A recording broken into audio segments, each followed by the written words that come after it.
प्रिय विद्यार्थियों,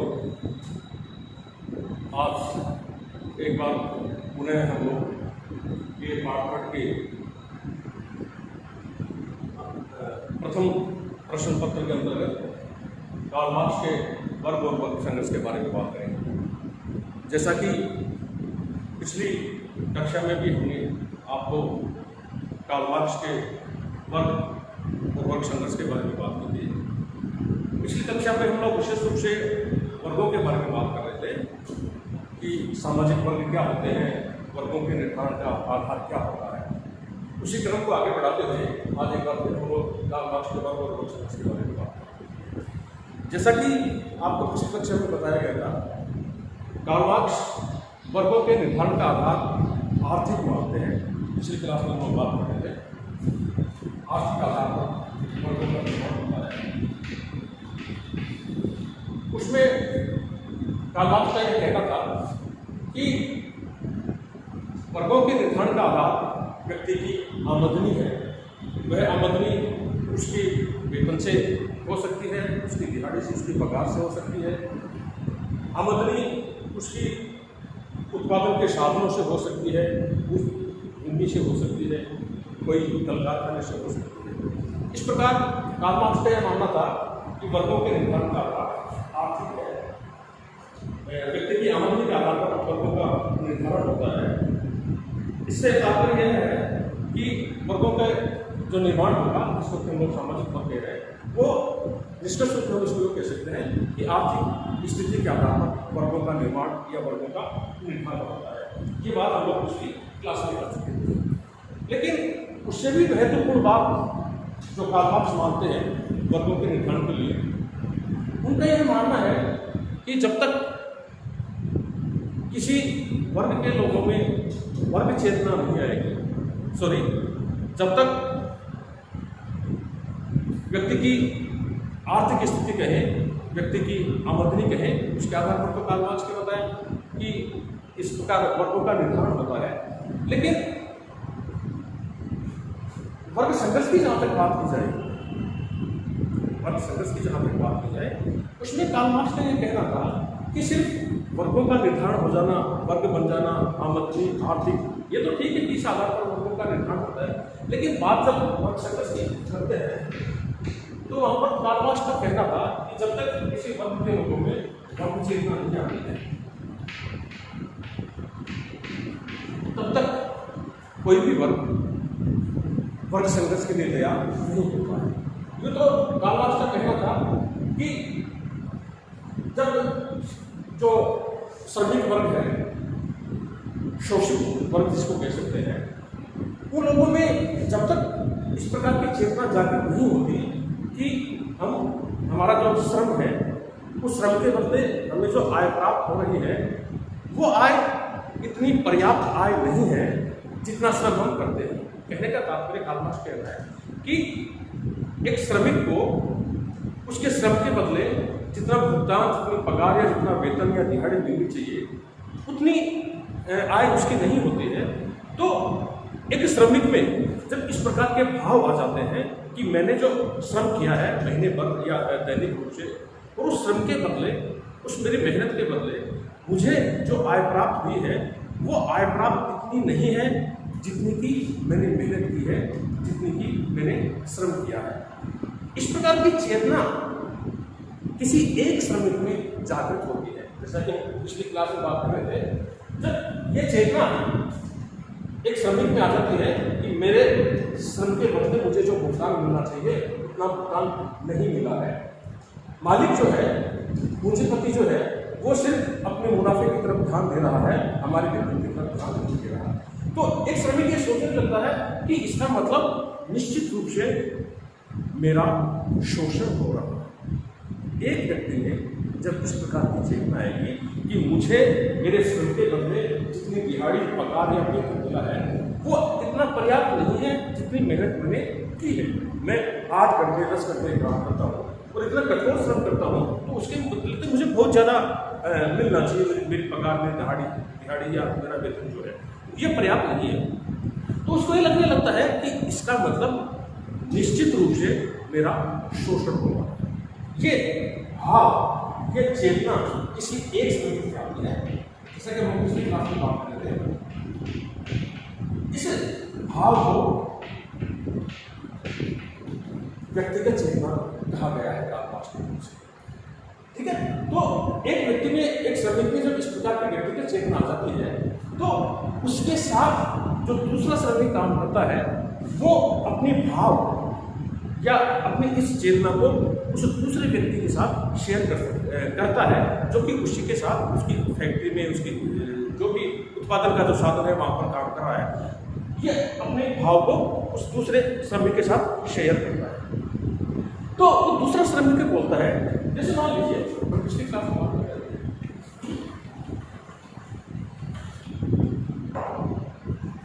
कि ए श्रमिक है, उस ए श्रमिक में इस प्रकार की भावनाएं हैं कि मेरा शोषण हो रहा है, मैं जितना श्रम करता हूँ वो उस श्रम के बदले मुझे जो मिलना चाहिए वो नहीं मिल पा रहा, इसका मतलब निश्चित रूप से मेरा शोषण हो रहा है। ये ए श्रमिक में इस प्रकार की भावना जागृत होती है, उसको वहाँ पर व्यक्तिगत चेतना कहा है।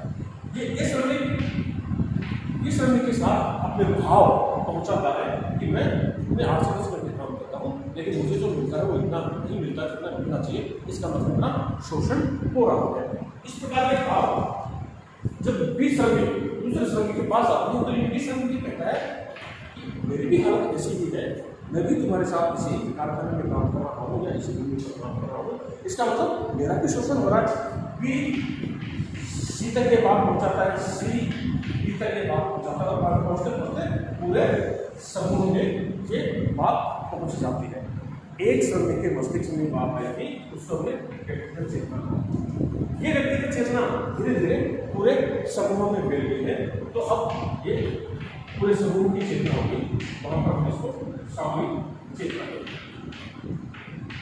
ठीक है, जब सामूहिक चेतना बन जाती है तो वो फिर किसी एक व्यक्ति की व्यक्तिगत चेतना न होकर पूरे समूह की, पूरे वर्ग की चेतना हो जाती है, और वहां पर उसको व्यक्तिगत चेतना, सॉरी वहां पर उसको वर्ग चेतना कहते हैं।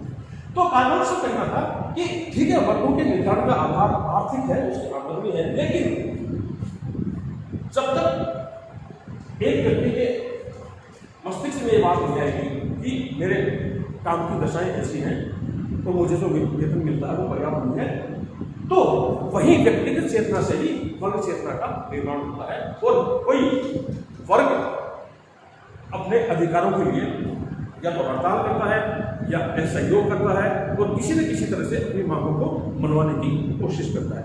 मांगे विशेष रूप से श्रमिक वर्ग की ये होती हैं, सर्वहारा वर्ग की ये मांगे होती है कि हमारे काम के घंटे कम किए जाए, हमारे काम की दशाओं में सुधार किया जाए, हमारे लिए प्राथमिक उपचार की सुविधा होनी चाहिए, हमें स्वच्छ जल चाहिए, स्वच्छ पर्यावरण चाहिए।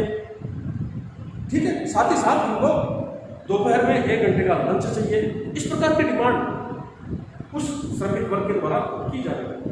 अब चूंकि ये जो डिमांड है, ये डिमांड पूंजीपति वर्ग को पसंद नहीं है, क्योंकि जब इनके काम के घंटे कम कर दिए जाएंगे, जब इनका वेतन बढ़ा दिया जाएगा, जब इनको दोपहर का लंच दिया जाएगा या अन्य जिस प्रकार की सुविधा की ये मांग कर रहे हैं, जब उनकी मांगें मान ली जाएंगी तो इसका मतलब काम के घंटे कम हो गए तो उत्पादन कम हो गया, उत्पादन कम हो गया तो बाजार में माल कम सेल होगा, जब कम माल सेल होगा तो उसका मुनाफा कम हो जाएगा। इसलिए पूंजीपति वर्ग या जिसको हम लोग मालिक कह रहे हैं वो इनकी बातों को नहीं मान पा। ठीक है, अब ये अपनी बातें मनवाने के लिए हड़ताल करते हैं, जैसा कि उल्लेख कर चुके हैं, असहयोग करते हैं, और ये किन प्रकार है, ये दोनों आमने सामने एक दूसरे के हो जाते हैं। इसको इस प्रकार से प्रदर्शित किया जा सकता है। ये जो सर्वहारा वर्ग है, पूंजीपति वर्ग है, ये अब अपने संघर्ष के लिए बिल्कुल तैयार है, और ये दोनों ये अपनी मांगे मनवाना चाहते हैं, और ये जो पूंजीपति वर्ग है, जो मालिक वर्ग है, वो इनकी बातें नहीं मानता। पूंजीपति वर्ग जो कि धनी है, रसूख वाला है, राजनीति, पुलिस, सभी तरह की महकमों में वो अपना प्रभाव रखता है, तो इनके आंदोलन को दबाने की कोशिश करता है। पुलिस का सहारा लेता है, नेताओं का सहारा लेता है, इनके श्रमिक नेताओं को हटाता है, उनमें फूट डालने की कोशिश करता है। तमाम प्रयास श्रमिक पूंजीपति वर्ग के द्वारा इनके आंदोलन को खत्म करवाने की कोशिश की जाती है। लेकिन चूंकि अब यह वर्ग इतना अधिक संगठित हो गया, इसमें वर्ग चेतना आ गई है, ये अपने संघर्ष से दूर नहीं होता है। परिणाम स्वरूप दोनों में संघर्ष होता है। संघर्ष के परिणाम स्वरूप श्रमिक वर्ग की जीत होती है और जो उत्पादन के साधन है तो उत्पादन के साधन पर श्रमिक वर्ग का आधिपत्य हो जाता है। इस स्थिति को कालवास से सर्वहारा का आधिपत्य,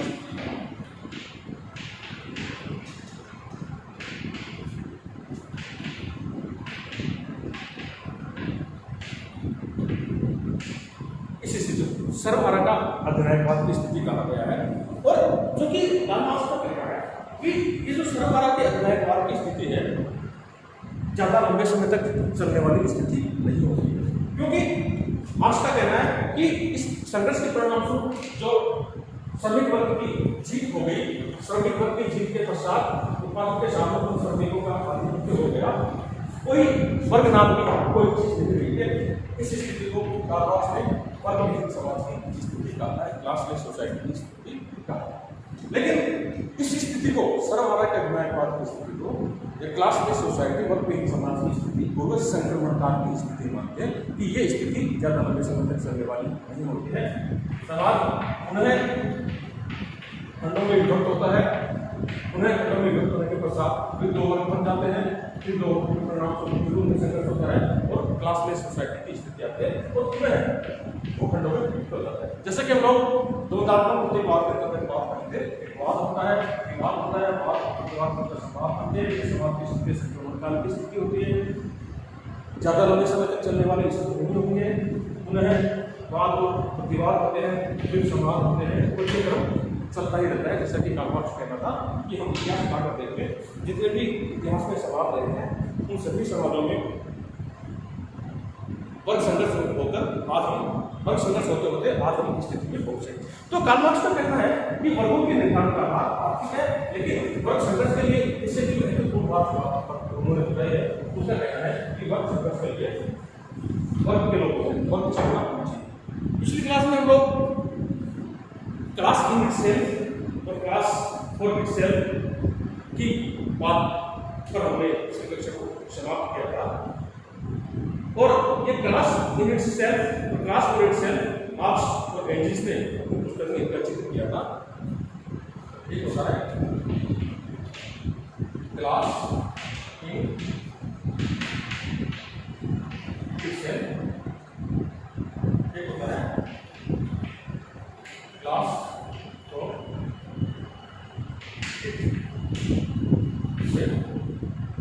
अपने लिए वर्ग, अपने आप में वर्ग और अपने लिए वर्ग। इसमें मार्क्स और एंगल्स का कहना है कि क्लास इन इटसेल्फ की जो स्थिति है वो स्थिति है जिसमें एक ही तरह के धंधे में काम करने वाले लोगों में जब व्यक्तिगत चेतना आती है, व्यक्तिगत चेतना सामूहिक चेतना हो जाती है और फिर वो अपना एक वर्ग बना लेते हैं। लेकिन एक ही जिनकी काम की दशाएं हो, एक ही स्थान पर काम करने वाले लोगों उसको उन्होंने उनके द्वारा बनाए गए वर्ग उन्होंने क्लास इन इटसेल्फ कहा, अपने आप में वर्ग कहा, अपने आप में वर्ग कहा। दूसरा अपने लिए वर्ग क्लास इन इटसेल्फ की जहाँ बात है उसमें मार्क्स और एंगल्स का कहना है कि धंधे उनके अलग अलग हो सकते हैं, धंधों में फेरफार हो सकता है, लेकिन उनकी काम की दशाएं, उनकी आमदनी, उनके शोषण के तरीके जब एक समान हो जाते हैं तो उसका एक व्यापक रूप हो जाता है और दुनिया भर के जो श्रमिक है वो मिलकर अपने हितों के लिए अपने शोषण के विरुद्ध एक वर्ग बनाते हैं, उसको हमने क्लास फॉर इटसेल्फ या अपने लिए वर्ग बनाया। ये बात हमने पिछली क्लास के अंत में समाप्त की। इसके अतिरिक्त वर्ग के संबंध में जो महत्वपूर्ण बातें हम आपको जिक्र कर चुके हैं कि वर्ग का संबंध उत्पादन साधनों उनके संबंधों और शक्तियों से होता है। किसी भी वर्ग के लिए वर्ग चेतना आवश्यक है। वर्ग तभी बनता है जब वो दूसरे वर्ग को अपना दुश्मन समझता है, अपना शत्रु समझता है, यानी वर्ग के निर्धारण के आधार आर्थिक होने के साथ साथ एक प्रतिरोध की भावना है, प्रतिशोध की भावना भी होना आवश्यक है। वर्गों की व्याख्या हर तरह के इतिहास की विभिन्न अवस्थाओं से जुड़ी हुई है। ये सारी बातें हम लोग कर चुके थे और व्यक्तिगत चेतना और सामूहिक चेतना और व्यक्तिगत चेतना के बारे में हमने आपको एक बार जोड़ा है। लेकिन कार्ल मार्क्स का कहना है कि सारी चीजें वो हो सकती हैं वर्गों के निर्माण के लिए उत्पादन के साधन, उत्पादन के संबंध और उत्पादन की शक्तियां, ये भी वर्गों के निर्धारण के आधार है। इसके अतिरिक्त वर्ग चेतना सबसे महत्वपूर्ण है ही, जिसका उल्लेख हम लोग आपसे पूर्व में कर चुके हैं। एक और जो कंसेप्ट है जिसका चित्र हमने अभी तक आपके साथ नहीं किया है, वो है वर्गों का ध्रुवीकरण। दो तीन बातें महत्वपूर्ण है, एक तो सर्वहारा का निर्णायकवाद, एक होता है वर्गों का ध्रुवीकरण। पहली बात तो कार्ल मार्क्स स्पष्ट रूप से वर्गों के बारे में कुछ स्पष्ट रूप से उन्होंने परिभाषित नहीं किया है, लेकिन उनके कंसेप्ट को हम इस प्रकार से समझ सकते हैं कि मान लीजिए एक समाज है, इस समाज में 3 वर्ग हो गए, उच्च वर्ग, मध्यम वर्ग और निम्न वर्ग। ठीक है, ये सारी बात हम लोग आपके साथ कर ही चुके हैं कि ये श्रमिक वर्ग है, ये पूंजीपति वर्ग है और एक मध्यम वर्ग होता है। ठीक है, मध्यम वर्ग जो ना तो श्रमिक है ना पूंजीपति है, एक ऐसा वर्ग भी समाज में होता है। लेकिन ये जब श्रमिक वर्ग संघर्ष के लिए तैयार होते हैं, जब उन्हें व्यक्तिगत चेतना, सामूहिक चेतना और वर्ग चेतना बन जाती है, तो अब ये स्थिति आ गई कि हम पूंजीपति वर्ग और श्रमिक वर्ग संघर्ष के लिए तैयार है। तो ये जो बीच वाला जो वर्ग है, मध्यम वर्ग, इसके जो सदस्य हैं काफी कुछ तो उच्च वर्ग में समायोजित हो जाते हैं, शेष निम्न वर्ग या श्रमिक वर्ग में समायोजित हो जाते हैं। इस स्थिति को कार्ल मार्क्स ने वर्गों का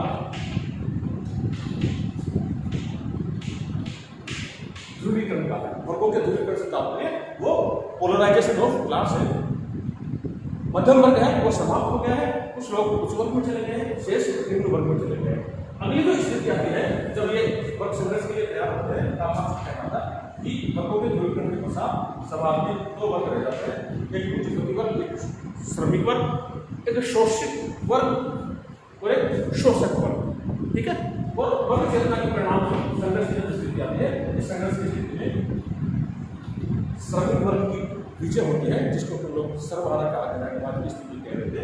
इसमें उत्पादन के साथ होकर श्रमिक वर्ग का या शोषित वर्ग का मालिकाना अधिकार होता है और एक क्लासलेस सोसाइटी या वर्गहीन समाज की स्थिति आ जाती है। लेकिन कार्ल मार्क्स कहते हैं यह क्लासलेस सोसाइटी या वर्गहीन समाज की स्थिति ज़्यादा लंबे समय तक चलने वाली स्थिति नहीं होती है, एक संक्रमण काल होता है। समाज पुनः वर्गों में रूपांतरित होता है, पुनः वर्गों का ध्रुवीकरण होता है, तो संघर्ष होता है, संघर्ष के परिणाम पुनः क्लासलेस सोसाइटी या वर्गहीन समाज की स्थिति आ जाती है।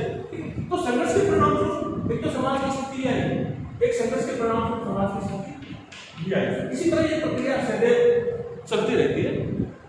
तो संघर्ष के पश्चात जो समाज नया समाज अस्तित्व में आता है, संघर्ष के पश्चात जो नया समाज अस्तित्व में आता है, ये पहले वाले समाज से बेहतर और उच्च स्थिति का या विकसित समाज होता है।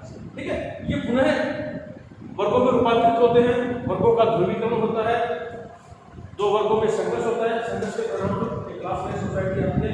ठीक है, तो जो क्लासलेस सोसाइटी आती है, संघर्ष पुनः ये प्रक्रिया सदैव चलती रहती है। तो ये जो बाद में समाज बना है, ये जो बाद में समाज बना है, ये पहले वाले समाज से अच्छी स्थिति का होता है, बेहतर स्थिति का होता है। इसी प्रकार से संघर्ष के परिणाम वर्गहीन समाज हुआ, तो पुनः समाज वर्गों में रूपांतरित हुआ।